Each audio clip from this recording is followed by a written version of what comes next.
The great crystal ships of the Vorthak swarm moved through space like hungry predators. Their dark hulls sparkled with strange lights as they devoured everything in their path. Star systems that had existed for millions of years vanished in days. Planets turned to dust. Entire civilizations disappeared without a trace. In the center of the galaxy, the Galactic Federation watched in growing terror. The Federation had ruled peacefully for thousands of years. Their advanced technology could reshape matter, bend time, and communicate across vast distances instantly. But none of it worked against the Vorthak. The crystalline aliens were different from anything the galaxy had ever seen. Their ships could absorb any weapon fired at them and become stronger. Energy beams made their armor thicker. Plasma cannons only fed their power cores. Nuclear weapons were eaten like candy. Every attack made them more dangerous. Council leader Zara of the Zephyrian people stood before the great assembly hall. Her blue skin had turned pale with fear. The Zephyrians could read minds and see the future, but even their greatest seers could not find a way to defeat the swarm. "We have lost the Kepler system," Zara announced to the gathered representatives. 17 billion souls gone. The Vorthak consumed every planet, every moon, every asteroid. Nothing remains but empty space. The Luminary ambassador, a being of pure energy contained in a crystalline shell, flickered with distress. "Our homeworlds fall one by one. The swarm learns from every battle. Our weapons become useless after a single use. How long until they reach the core worlds?" asked the Aquarian delegate, his gills fluttering with nervous energy. Zara consulted her telepathic network. The answer came from 1,000 minds at once, and it chilled her to the bone. 6 months. Perhaps less. The assembly hall fell silent. In 6 months, the Galactic Federation would cease to exist. Thousands of species would join the growing list of the extinct. The Vorthak would own the galaxy. "We must consider extreme measures," said General Thane of the Rigelian Republic. His forearms gestured wildly as he spoke. "Perhaps we could evacuate to other galaxies. Abandon our homes and run." "And go where?" Zara replied. "The Vorthak swarm spreads in all directions. They have already sent scouts to neighboring galaxies. There is nowhere to run." The debate continued for hours, but no one had answers. Every military strategy had failed. Every weapon had been absorbed. Every defense had been broken. The Federation's greatest minds could not find a solution. Then a junior technician burst into the assembly hall. She was young, barely past her first century, and her scales were bright green with excitement and fear. "Council leader," the technician gasped. "We have detected something." An old signal from the Forbidden Zone. Zara turned her full attention to the young woman. "What signal?" "Speak clearly."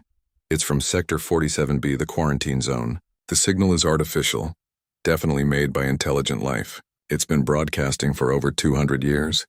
The assembly stirred. Sector 47B was the graveyard of space, a region so dangerous that no ship was allowed to enter. The planets there were classified as Deathworlds, places where life could not possibly exist. "That's impossible," General Thane said. "We surveyed that region centuries ago. The worlds there are toxic, radioactive, filled with predators. The gravity alone would crush most species. Nothing intelligent could survive there." The technician pulled up a holographic display. It showed a blue and green planet orbiting a yellow star. "The signal comes from the third planet. Our old records call it Earth. We marked it as extremely dangerous and moved on." Zara studied the data. Earth was indeed a nightmare world. Its atmosphere was poisonous to most species, containing a deadly gas called oxygen. The planet was covered in vast amounts of liquid water, which was corrosive to many forms of life. Massive storms raged across its surface. Earthquakes shook the ground. Volcanoes spewed molten rock. The magnetic field fluctuated wildly. "What kind of signal is it?" Zara asked. "It appears to be a distress call." The same message repeating over and over in hundreds of different languages and mathematical patterns. "They call themselves humans. They say they are looking for other intelligent life in the universe." The assembly laughed. The idea was ridiculous. Intelligent life on a death world? Impossible. But Zara was desperate. Her people were dying. The swarm grew stronger each day. Any hope, no matter how small, was worth investigating. "How long would it take to reach this Earth?" she asked. 3 days by our fastest ship," the technician replied. General Thane stood up, his forearms spread wide. "This is madness. We would be wasting precious time and resources chasing ghosts on a dead world. We have no other options. Zara said quietly. Our conventional forces cannot stop the Vorthak. Perhaps we need something unconventional. The vote was close, but fear won over logic. The Federation Council agreed to send a scout ship to Earth. If nothing else, it would confirm that the Death World was empty, and they could focus on evacuation plans. Captain Yila of the science vessel Starseeker received her orders with confusion and dread. She was told to travel to the most dangerous region of space to investigate a signal that probably did not exist. Her crew of 12 scientists and diplomats prepared for what they assumed would be a pointless mission. As the Starseeker jumped into hyperspace, heading for the Forbidden Zone, Zara remained in the assembly hall. She stared at the holographic image of Earth, a small blue world spinning peacefully around its star. It looked so quiet, so harmless from a distance. Behind her, reports continued to arrive from the front lines. The Vorthak had consumed another system, 3 billion more lives lost. The swarm was adapting faster than ever, learning new tricks with each battle. Zara touched her telepathic implant and sent a message to her homeworld. Tell the children to remember our stories, she whispered. Tell them about the time when the galaxy was free. 3 days later, the Starseeker dropped out of hyperspace at the edge of the Sol system. What they found there would change the course of the war and shock the galaxy to its core. But that discovery was still hours away.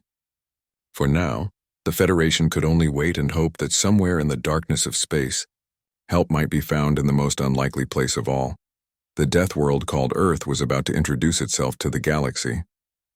And the galaxy would never be the same. Captain Yila stared at her instruments in disbelief. Her ship's sensors were showing impossible readings from the third planet. Not only was there intelligent life on the death world called Earth, but there were billions of them. How many cities did you count? She asked her science officer. Over 10,000 major population centers, replied Lieutenant Kex, his tentacles dancing nervously over the controls. And thousands of smaller settlements. The whole planet is covered with them. On a death world, Yila whispered. How is that possible? Through her ship's viewers, Earth looked beautiful but deadly. The blue oceans reflected the sun's light, making the planet shine like a jewel. But Yila knew those oceans were filled with salt water that would burn most species. The green and brown continents were covered with what appeared to be vegetation, but the oxygen levels would be toxic to her crew. Captain, called Communications Officer Zev, we're receiving a transmission. Multiple transmissions, actually. Hundreds of them. From the planet? Yes. They seem to be. Welcoming us. They're broadcasting in mathematical languages, showing peaceful intentions. They want to communicate. Yila felt her hearts racing. This was the first contact protocol, something the Federation had dreamed about for centuries. But it was happening at the worst possible time, in the worst possible place. Open a channel, she ordered. Let's see what these Deathworlders have to say. The main screen flickered and showed a strange alien face. It had 2 eyes, a nose, and a mouth arranged in a symmetrical pattern. The creature's skin was a brown color, and strange fur grew from the top of its head. When it spoke, its voice was clear and strong. Greetings, visitors from the stars, the alien said. This is Admiral Sarah Chen of the United Earth Space Command. We have been hoping for this day for many years. Welcome to our solar system. Yila activated her translation system and replied carefully. Greetings, Admiral Chen. I am Captain Yila of the Galactic Federation vessel Starseeker. We received your signal. Admiral Chen smiled, showing white teeth. Please, come closer. We have prepared a welcoming committee. We have so many questions, and I'm sure you do too. As the Starseeker approached Earth, Yila saw more impossible things. Massive structures orbited the planet. Space stations, shipyards, and what looked like defensive platforms. Ships moved between them, ships that looked crude but functional. Captain, Lieutenant Kex called out. I'm detecting over 2,000 armed vessels in this system. They're all made of metal and chemical propulsion. Very primitive, but what? But there are so many of them, and they're armed with kinetic weapons and nuclear devices. Yila shuddered. Nuclear weapons were considered barbaric by most civilized species. Only the most violent races still used such destructive tools. "They're guiding us to a space station," reported the navigation officer, "sending us docking procedures." The space station was huge but looked like it had been built from metal scraps and spare parts. Everything seemed functional but rough around the edges. As the Starseeker docked, Yila noticed armed humans watching from behind reinforced windows. Admiral Chen met them at the airlock. She was wearing a blue uniform covered with metal decorations and symbols. Behind her stood several other humans, all carrying what appeared to be weapons. "Don't worry about the guards," Admiral Chen said, noticing Yila's nervous glance. "It's just protocol. We've never met aliens before, so we're being careful." The humans led them to a meeting room that smelled of recycled air and cleaning chemicals. The gravity was crushing, nearly twice what Yila was used to. Her crew struggled to walk normally, but the humans moved easily as if the heavy gravity was nothing to them. "We've prepared some basic food and water," Admiral Chen said, "though I'm not sure if it's safe for your species." "Thank you," Yila replied, settling into a reinforced chair. "Admiral Chen, I must ask, how do your people survive on this world? Our records show that Earth is extremely dangerous." Admiral Chen laughed. "Dangerous? Earth is home. Sure, we have some challenges: earthquakes, hurricanes, volcanoes, diseases, predators, radiation, extreme temperatures. But we've learned to deal with them." "Deal with them?" "We adapt. We fight back. We make tools and weapons and medicine. When nature tries to kill us, we find ways to kill it first." Yila felt a chill run through her body. These humans talked about fighting nature itself as if it was normal. What kind of species could thrive in such conditions? "Admiral," Yila said carefully, "the Federation is facing a terrible threat. A species called the Vorthak swarm is destroying everything in the galaxy. They adapt to our weapons and grow stronger with each battle. We're running out of options." Admiral Chen's expression changed instantly. Her face became hard and focused. "Tell me about this enemy." Yila explained the Vorthak swarm, their crystal ships, their ability to absorb energy weapons, their hive mind intelligence, their hunger for destruction. She showed holographic recordings of their attacks, the devastation they left behind. "How big are their ships?" Admiral Chen asked. "The largest are 5 kilometers long. They carry millions of drones." "How fast?" "Faster than light travel, but they're limited by—" "No," Admiral Chen interrupted. "How fast in normal space? When they're fighting?" Yila consulted her data.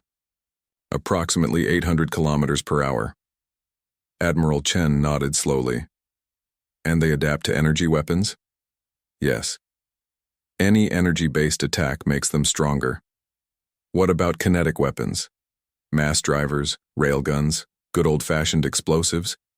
Yila was confused. "Those are primitive weapons. They're not effective against modern shields and armor." "Have you tried them against the Vorthak?" "No. We stopped using such crude methods thousands of years ago." Admiral Chen stood up and walked to a wall display. She pulled up images of human weapons, massive cannons, missile systems, ships designed to ram into targets. "Captain Yila," she said quietly, "you're thinking like a civilized species. You're trying to fight clean, efficient wars with minimal casualties. You want to preserve life and infrastructure?" "Of course. Why would we want to destroy unnecessarily?" Admiral Chen turned back to face her. "Because sometimes, when something wants to destroy everything you love, the only choice is to destroy it first, completely, utterly, without mercy." Yila felt her blood turn cold. There was something in the human's voice that reminded her of ancient stories, tales of monsters and nightmares from her species' primitive past. "Admiral," Yila said, "are you suggesting that humanity would be willing to fight the Vorthak swarm?" "I'm suggesting," Admiral Chen replied, "that you've never seen what Deathworlders can do when we're properly motivated. The Vorthak think they're apex predators. They've never met humans. But your technology is primitive. Your ships are small compared to theirs." Admiral Chen smiled again, but this time, it wasn't friendly. It was the smile of a predator that had just spotted prey. "Captain Yila," she said, There's something you need to understand about humans. We didn't conquer this death world by being nice. We didn't survive ice ages and plagues and wars by playing fair. We're here because we're very, very good at killing things that try to kill us. She walked to another display and showed images of Earth's history, wars, disasters, extinctions, and through it all, humans surviving, adapting, growing stronger. Give us the location of these Vorthak, Admiral Chen said. Give us everything you know about them, and then get ready to see what happens when Deathworlders go to war. 3 weeks after first contact, the human warfleet arrived at Kepler Station. The Federation defenders watched in confusion as the strange ships approached. The human vessels looked nothing like proper warships. They were angular, ugly, and covered with strange bumps and attachments. Admiral Marcus Torres stood on the bridge of the UES Defiance, studying the tactical display. Kepler Station was under siege by 12 Vorthak crystal ships. The massive alien vessels circled the station like sharks, occasionally firing energy beams that drained the station's shields. Status report. Torres called to his crew. 37 human ships in formation, reported Commander Lisa Park, all weapons loaded. Boarding teams ready. Engineers have confirmed the modifications to our hull plating. Torres nodded. The human fleet had spent the journey preparing for something no Federation species had ever attempted. Instead of trying to fight the Vorthak from a distance, they were going to get close. Very close, Admiral, called Captain Sarah Chen from the UES Vengeance. The Federation ships are requesting our battle plan. Tell them to stay back and watch, Torres replied. And tell them to record everything. Command wants data on Vorthak combat patterns. On Kepler Station, Federation Admiral Crix watched the human ships approach the Vorthak formation. His four eyes couldn't believe what he was seeing. The humans were flying straight at the enemy, making no attempt to maintain safe distance or defensive positions. Are they insane? Crix muttered to his aide. They're going to be destroyed in minutes. The largest Vorthak ship detected the approaching humans and turned to face them. Its crystal hull began to glow as it charged its main weapon. Energy crackled along its surface, building to a devastating crescendo. All ships, Torres announced over the human communication channel. Execute Protocol Honey Badger. Remember, we're not here to fight clean. We're here to win. The Vorthak ship fired. A massive beam of pure energy lanced out, striking the lead human vessel. The Federation defenders expected to see the ship vaporized instantly. Instead, something impossible happened. The human ship's hull absorbed the energy and kept flying. Smoke poured from its sides, but it didn't slow down. If anything, it seemed to accelerate. How is that possible? Admiral Crix gasped. What he didn't know was that human engineers had studied the Vorthak energy signatures for weeks. Instead of trying to deflect the alien weapons, they had designed their ships to absorb and channel the energy into their own systems. It was dangerous, even suicidal, but it worked.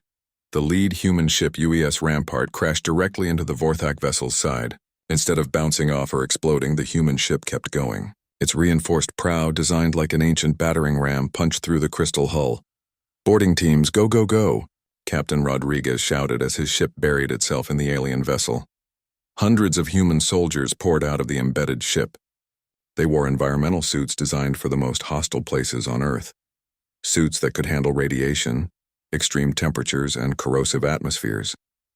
To them, the inside of a Vorthak ship was just another dangerous environment to conquer. The Vorthak drones that tried to stop them found themselves facing something they had never encountered. The humans didn't use energy weapons that could be absorbed. Instead, they carried kinetic rifles that fired metal slugs at hypersonic speeds. They used explosive charges that created shock waves and pressure differences. They deployed chemical weapons that corroded Vorthak crystal structures. But most effectively, they used biological weapons. Sergeant Elena Vasquez led her squad through the Vorthak ship's twisting corridors. The crystalline walls pulsed with alien energy, and strange creatures skittered in the shadows. Any civilized species would have been terrified. Contact ahead, called Corporal James Wright. Looks like the main processing center. Vasquez nodded and activated her backpack sprayer. It contained a cocktail of Earth viruses and bacteria, modified to attack silicon-based life forms. Light them up. The spray covered the Vorthak drones in a mist of biological death. The aliens' crystalline bodies began to crack and dissolve as the engineered organisms ate through their structure. The Vorthak had adapted to energy weapons and kinetic attacks, but they had no defense against Earth's most aggressive microorganisms. Meanwhile, other human ships were implementing different strategies. The UES Sledgehammer attached massive magnetic charges to a Vorthak vessel and detonated them simultaneously. The electromagnetic pulse scrambled the alien ship's neural networks, leaving it helpless. The UES Wildfire deployed a new weapon entirely, a cloud of self-replicating nanobots that had been programmed to disassemble any crystalline structure they encountered. The nanobots spread across the Vorthak hull like a metal plague, reducing the mighty warship to component atoms. But the most shocking tactic came from Captain Chen aboard the UES Vengeance. Instead of attacking the Vorthak ships, she targeted their communication systems with captured psychic transmitters. Broadcasting on all Vorthak frequencies, reported her communications officer. We're sending them recordings from Earth's horror movies, death metal music, and combat footage from our worst wars. The effect was immediate and devastating. The Vorthak hive mind, which had never experienced concepts like fear or chaos, was overwhelmed by the chaotic human thoughts. Drones began malfunctioning. Ships veered off course. The perfect unity of the swarm began to crack. "What are they doing to us?" screamed the Vorthak Queen's mental voice across the battlefield. For the first time in their species' history, the Vorthak felt something they didn't understand. Terror. Admiral Torres watched his tactical display with grim satisfaction. 7 Vorthak ships were down. The remaining 5 were retreating in disorder. His own fleet had taken heavy casualties. 12 ships destroyed, hundreds of crew members dead. But by Federation standards, it was an impossible victory. "Admiral Crix is requesting communication," reported Commander Park. Torres accepted the call. The Federation Admiral's face appeared on screen, his 4 eyes wide with shock and something that might have been fear. "Admiral Torres," Crix said carefully, "we have been monitoring your battle tactics. We must ask, is this how humans always fight?" Torres considered the question. "This is how we fight when our survival depends on it. This is how we fight when someone threatens everything we care about. And the biological weapons? The psychological attacks? The ramming maneuvers? Standard human military doctrine," Torres replied. "We learned a long time ago that if you want to survive, you use everything available. Every weapon, every tactic, every advantage." Admiral Crix was quiet for a long moment. "Admiral Torres, the Federation has strict rules about warfare. We try to minimize casualties and preserve infrastructure. We fight with honor and restraint. How's that working out for you?" The silence stretched uncomfortably. Finally, Crix spoke again. "The Vorthak have never retreated before. In 300 battles across 50 systems, they have never shown fear or hesitation. They've never fought Deathworlders before. Is this what you call normal combat?" Torres looked around his bridge. His crew was already preparing for the next battle, checking weapons and making repairs. They moved with the efficiency of a species that had been fighting for survival since the dawn of time. "Admiral Crix," Torres said, "we haven't even started yet. This was just a warm-up. Wait until you see what we do when we really get angry." The communication ended, leaving Admiral Crix staring at his screens in stunned silence. Around Kepler Station, the wreckage of Vorthak ships drifted in space, the first alien vessels ever defeated by the swarm. And somewhere in the depths of space, the Vorthak Queen felt something she had never experienced before. She felt afraid of another species. She felt what it was like to be prey. The humans were coming, and they brought with them all the fury and violence of a death world that had forged them in fire and blood. The Vorthak Queen floated in her crystalline chamber, her massive form pulsing with confused energy. For 3 million years, her species had expanded across the galaxy without opposition. They had consumed thousands of worlds, absorbed countless technologies, and grown stronger with each victory. But now, for the first time, something was hunting them. "Report," the Queen commanded, her mental voice echoing through the hive mind network. Battle Commander Zex-47 responded with trembling thoughts. "Great Queen, we have lost contact with 17 hive ships in the past week. The humans have pushed deep into our territory. How is this possible? Our ships adapt to all weapons. Our defenses grow stronger with each attack. The humans do not fight like other species, Great Queen. They do not use energy weapons that we can absorb. They use crude kinetic weapons, biological attacks, and psychological warfare." The Queen's form darkened with confusion. "Explain psychological warfare." Zex-47 shared his memories of the last battle. The Queen experienced the chaos and terror that the humans had broadcast into the hive mind. She felt the impossible emotions that had no place in their perfect unity: fear, rage, individual thought, and the terrifying concept of death as an ending rather than a transformation. These humans, the Queen said slowly, they think as individuals. They accept death. They embrace chaos? Yes, Great Queen, and they are spreading this infection to our drones. Some ships have reported drones acting independently, refusing orders, even experiencing what the humans call panic. The Queen's mind recoiled in horror.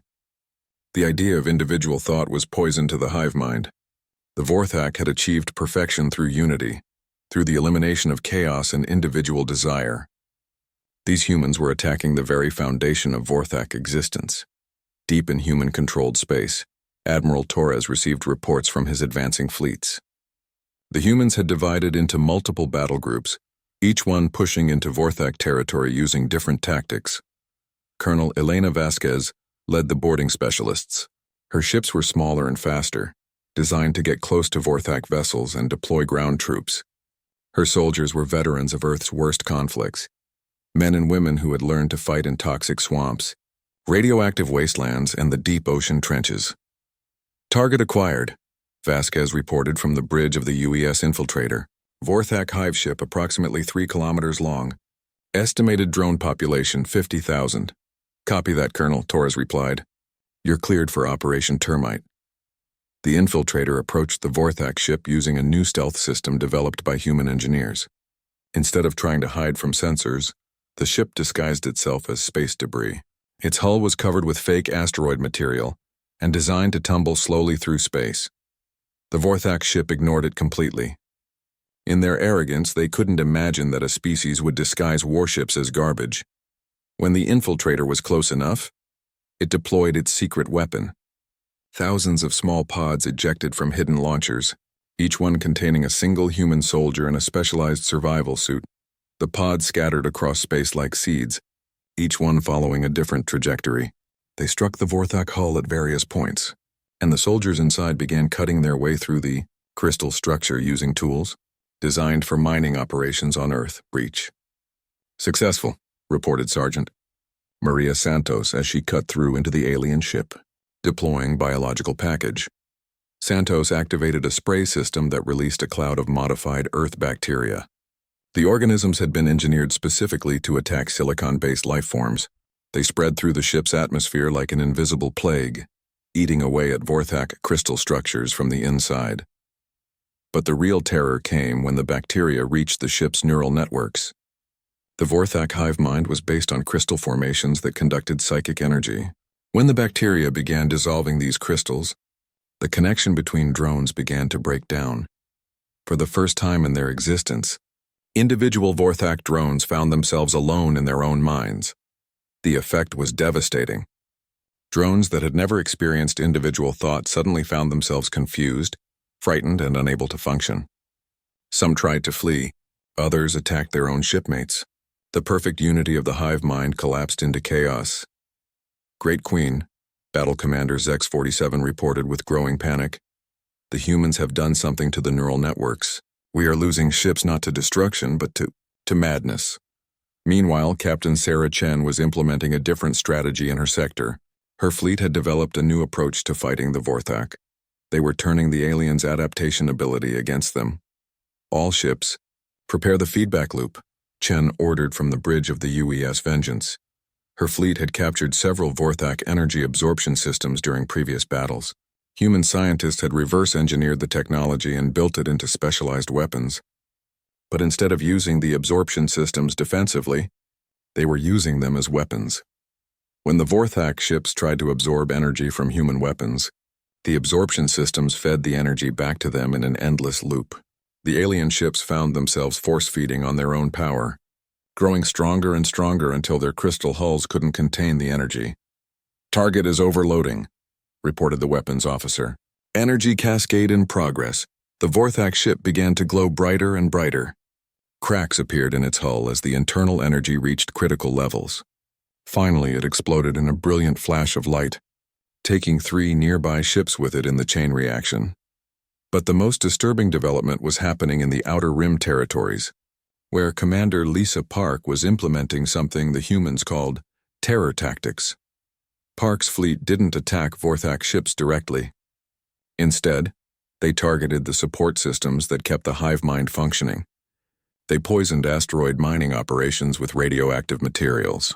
They released swarms of self-replicating robots that dismantled Vorthak infrastructure piece by piece. Most effectively, they captured Vorthak communication arrays and used them to broadcast human thoughts directly into the hive mind network. The thoughts were carefully chosen for maximum psychological impact. They were memories from human soldiers who had survived impossible battles. Thoughts of individual courage and sacrifice that made no sense to the collective Vorthak consciousness. "This is impossible," the Vorthak Queen declared as more reports of chaos reached her. How can a species fight without unity? How can they coordinate attacks without a hive mind?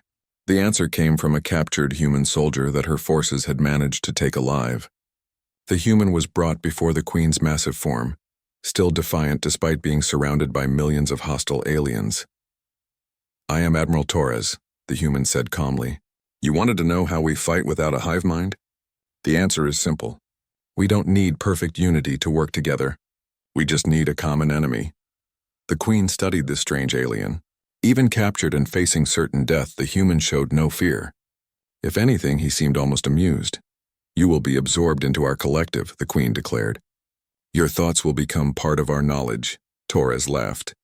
"Good luck with that. Human minds aren't built for your kind of unity. We're too chaotic, too individual. Try to absorb human thoughts and you'll get exactly what we've been giving you. Confusion, independence, and the knowledge that sometimes the only way to win is to be willing to lose everything." The Queen attempted to probe the human's mind, but what she found there terrified her. Human thoughts were a storm of contradictions. Love and hate, hope and despair, order and chaos all existing simultaneously. The complexity was overwhelming, alien, and deeply disturbing. "Your species is a virus," the Queen said with growing understanding. "You spread chaos wherever you go." "No," Torres replied. "We're something much worse than a virus. We're apex predators from a death world, and we just learned that there's something in this galaxy that needs killing." As if summoned by his words, alarms began sounding throughout the Queen's ship. Human forces had found the location of the hive mind's central command vessel. The war was coming home to the heart of the Vorthak Empire, and the aliens were learning what it meant to be afraid. The Vorthak home system was a sight that would have driven most species to despair. 3 massive planets had been hollowed out and turned into hive worlds, their surfaces covered with crystalline structures that pulsed with alien intelligence. Millions of ships moved between them in perfect formation, creating a defensive network that seemed impossible to break. At the center of it all floated the Queen's vessel, a moon-sized organism that was part ship, part living creature, part command center for the entire Vorthak Empire. It was the brain of a species that had conquered half the galaxy. Admiral Torres studied the tactical display from the bridge of the UES Earth's Fury, humanity's newest and most dangerous warship. Around him, the human fleet had gathered for the final battle. 200 ships carrying the hopes and fury of an entire species. "Final count, Admiral," reported Commander Park. "We have confirmation that the entire Vorthak command structure is in this system. If we can take out the Queen, the whole hive mind network will collapse." Torres nodded. "And our surprise package?" "The asteroid field weapon is in position. All mass drivers are loaded and ready. The artificial gravity generators are online." 3 months ago, human engineers had made a discovery that changed everything. The asteroid belt around the Vorthak home system was rich in heavy metals, perfect ammunition for kinetic weapons. Working in secret, human ships had placed mass drivers throughout the field, turning every asteroid into a potential projectile, but that wasn't the most devastating part of their plan. "Status on the FTL drives?" Torres asked. Chief Engineer Rebecca Walsh looked up from her console, her face pale but determined. "All drives have been modified according to the specifications. The containment fields are holding, but barely. When we activate them, we'll have maybe 30 seconds before the reaction becomes unstable." Torres took a deep breath. The plan they were about to execute violated every rule of safe space travel. They were going to weaponize their own faster-than-light drives, turning them into artificial black hole generators. It was brilliant, suicidal, and exactly the kind of strategy that only humans would attempt. All ships, Torres announced on the fleet-wide channel. This is it. Remember what we're fighting for. Remember, Earth. Remember the billions of people counting on us to stop this threat. The human fleet moved forward, and immediately the Vorthak responded. Thousands of crystal ships launched from the hive worlds, creating a wall of energy weapons and adaptive armor between the humans and their target. Execute Phase 1, Torres commanded. Throughout the asteroid field, human mass drivers activated simultaneously. Thousands of asteroids, each one weighing millions of tons, were accelerated to incredible speeds and hurled at the Vorthak fleet. The aliens tried to absorb the kinetic energy, but there was too much of it. Asteroid after asteroid slammed into their ships, cracking hulls and disrupting formation. The perfect coordination of the hive mind began to break down under the sheer volume of impacts. Phase 2, Execute. Captain Chen led the boarding assault, but this time the humans had a new weapon. Instead of trying to capture Vorthak ships, they were planting fusion bombs throughout the enemy fleet. Small, fast ships darted between the alien vessels, their crews deploying nuclear devices with suicidal courage. The explosions that followed lit up space like a string of new stars. Each blast destroyed multiple Vorthak ships and disrupted the psychic networks that held the fleet together. But the Queen was fighting back. Her massive vessel began to glow with accumulated energy, drawing power from every ship in the system. She was preparing to unleash a weapon that could destroy the entire human fleet in a single blast.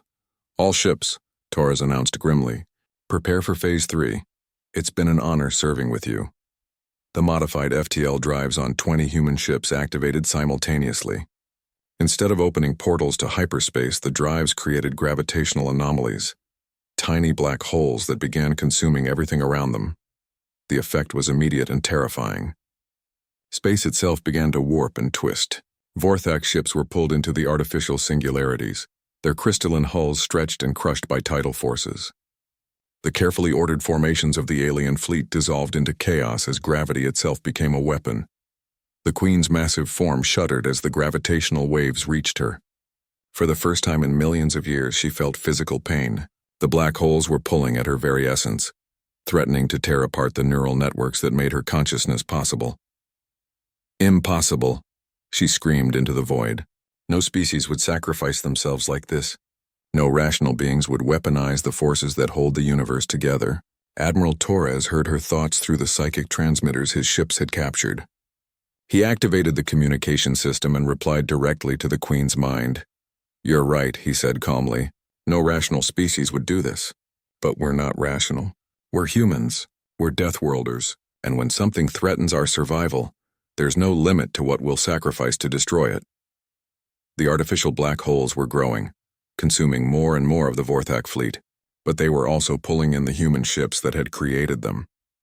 Torres watched as the UES Defiance, commanded by his old friend Captain Rodriguez, was stretched into impossible shapes before disappearing into a singularity. All remaining ships, Torres ordered, target the Queen. Everything we have. The surviving human vessels launched their final assault. Kinetic weapons, fusion bombs, biological weapons, and psychological warfare. Every tool that humanity had developed was thrown at the massive alien intelligence.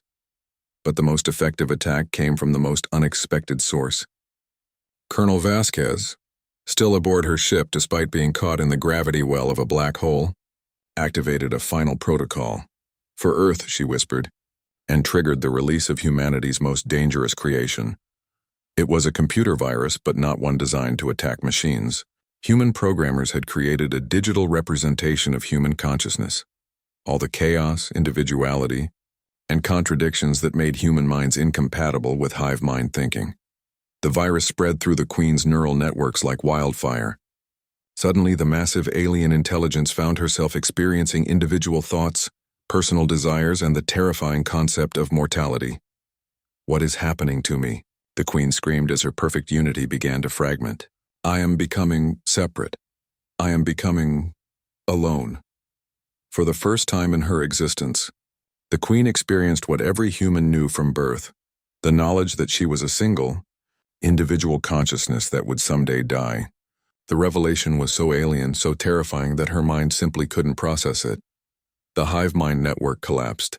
Across the galaxy, Vorthak ships suddenly found themselves without central coordination.